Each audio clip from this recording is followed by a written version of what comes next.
So what is up mga airparts? Welcome to Arn Dela Cruz podcast. Now we're gonna tackle about one of the biggest issue here on YouTube today.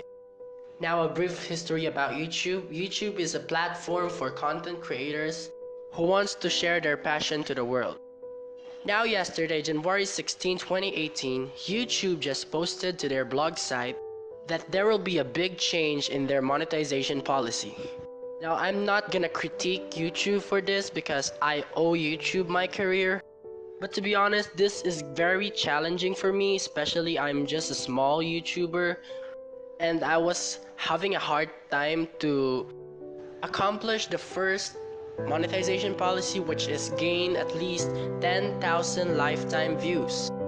Now the requirements has changed and you have to gain at least 4,000 hours of watch time within the past 12 months and 1,000 subscribers, which is honestly very hard for us small YouTubers. Now the only thing that I could say to those YouTubers out there who is upset and disappointed about this news, let's just be positive guys and let us focus on our contents, and who knows, maybe we're gonna reach that requirement. Well, I hope this podcast helped you a lot. If it did, consider subscribing and leave this podcast a thumbs up.